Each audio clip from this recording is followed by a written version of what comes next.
저희 두 번째 시간으로 초등학교 DNA 기반 EPBL 수업 사례 SDGs 배지를 획득하라 라는 주제로 김현경 선생님께서 발표를 진행해 주시겠습니다. 안녕하세요. 저는 경기도 용인 구성초등학교에서 근무하고 있는 교사 김연경입니다. 오늘 DNA 기반 EPBL 수업 프로그램 개발 사례를 여러분들께 소개해드리고자 합니다. 제가 오늘 소개해드릴 순서는요, DNA 기반 EPBL 수업에 대해서 간단히 소개해드리고 저의 개발 사례와 실제 저희 개발 사례에서 사용되었던 DNA 요소에 대해서 소개를 해드리고자 합니다. 네, 그럼 첫 번째 주제로 DNA 기반의 이 PBL 수업에 대해서 간단히 소개해 드리도록 하겠습니다. 앞서 연구원님께서 소개해 주신 것처럼 PBL은 복잡한 실생에 나타나는 현상을 비구조화된 문제 형태로 학생에게 제시하고 학생들이 스스로 해결 방법을 찾아가도록 하는 과정입니다. 저는 아이들이 실생활의 문제 해결을 경험하는 것이 아이들의 성장에 굉장히 중요하다고 생각해서 이 PBL을 기반으로 한 DNA로 수업을 설계하고 실천하게 되었습니다. 그런데 이 PBL은 저희가 시공간의 제약에서 벗어나서 온라인과 웹 기반으로 PBL을 실행할 수 있는 방법입니다. 그래서 저희가 코로나 이후에 변화된 많은 교실 상황을 반영하여서 아이들과 함께 이 PBL을 기반으로 DNA 수업을 진행하게 되었습니다. 그래서 저희는 DNA 요소의 활용을 토대로 실제 세계의 문제 상황에 대한 해결책을 찾아가는 과정으로 수업 프로그램을 개발하게 되었습니다.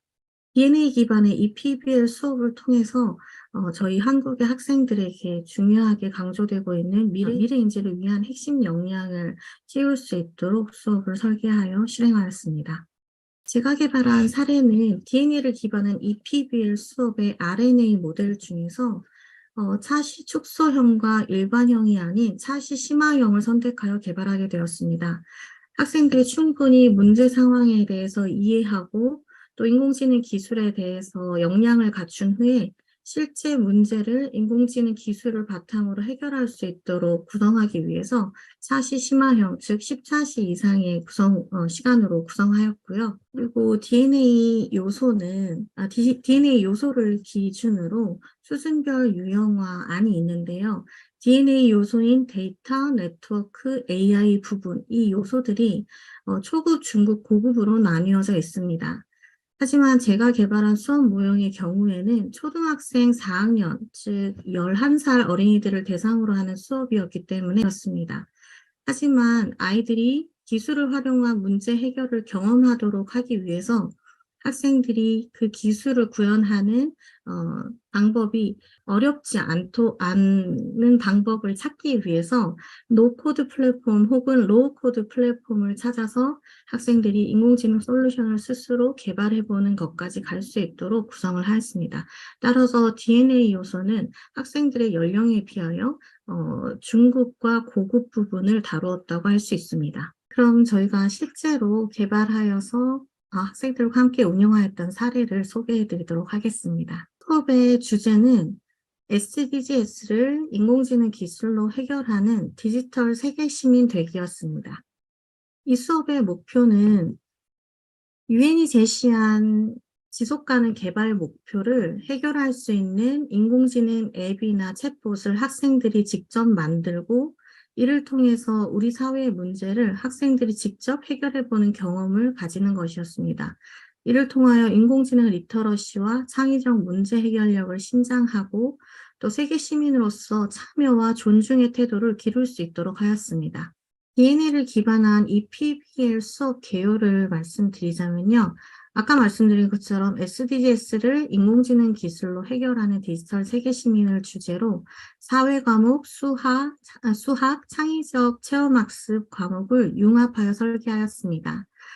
이 수업에서 사용되었던 DNA 요소는요, 데이터 리터러시를 위해서 사이언스 저널 앱을 사용하였고요. 그리고 엑셀 시트를 활용하였습니다. 또 인공지능 모델을 개발하고 앱을 만들기 위해서 AI 빌더라고 하는 플랫폼을 사용하였고요. 자연어 처리 인공지능 기술의 챗봇을 학생들이 개발하기 위해 버추얼 에이전트라고 하는 프로그램을 사용하였습니다.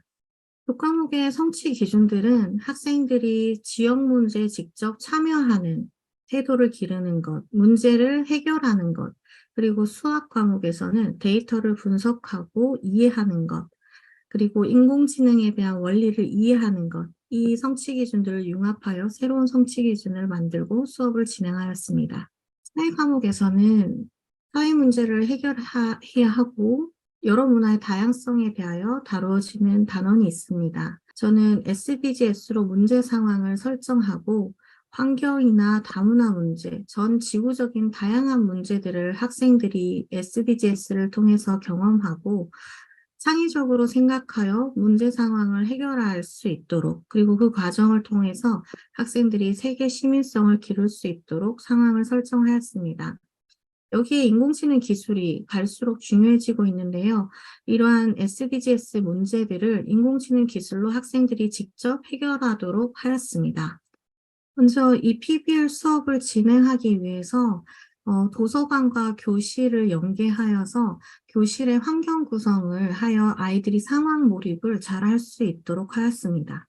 그리고 도서관에는 SDGs 17개 문제와 관련이 있는 책들을 수집하고 그 책들을 항목별로 전시함으로써 학생들이 독서와 함께 이 PBL 문제 해결에 참여할 수 있도록 하였습니다.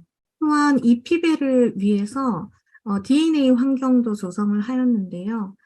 시공간 제약이 없는 PBL의 참여를 위해서 학생들과 함께 온라인 사이트를 만들고 패들렛과 기타 에듀테크 플랫폼들을 활용하여서 학교에 있는 동안뿐만이 아니라 가정에서도 이 PBL 수업 프로젝트가 진행되는 동안에는 가정에서도 학교에서도 참여할 수 있도록 하였습니다.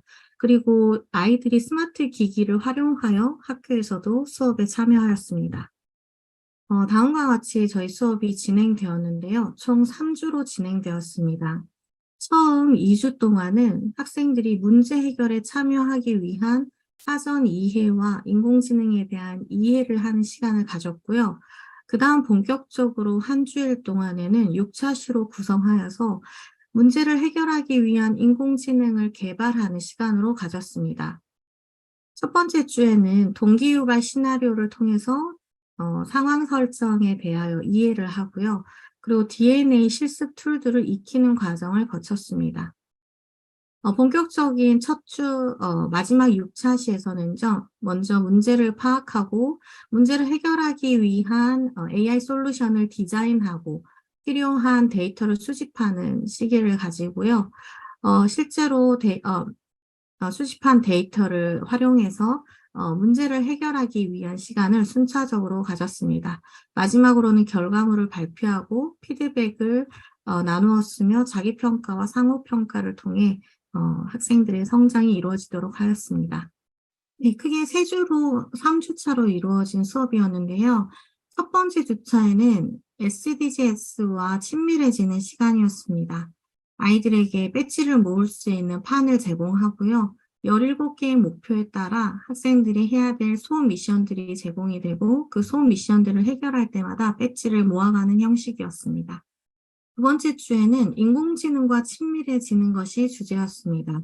SDGs를 해결할 수 있는 인공지능 기술에 대해서 익히는 시간이었습니다. 티처블 머신 실습을 하거나 간단한 앱과 챗봇 만드는 실습을 진행하였습니다. 2주차가 끝난 후에 학생들에게 시나리오를 제시했는데요. SDGs를 해결하는 AI 앱과 챗봇을 공모하는 형식으로 개최하였습니다. 주제는 우리가 사는 지구에 인공지능 기술을 통해 선한 영향력을 미치는 것이었습니다. 그렇다면 저희 수업에 있었던 DNA 요소를 간단히 소개해드리고 발표를 마치도록 하겠습니다. 저희는 여러 가지 SDGs와 관련된 미션들을 해결했었는데요. 전기가 부족하여서 페트병으로 전구를 만든 사례를 학생들과 함께 보았습니다.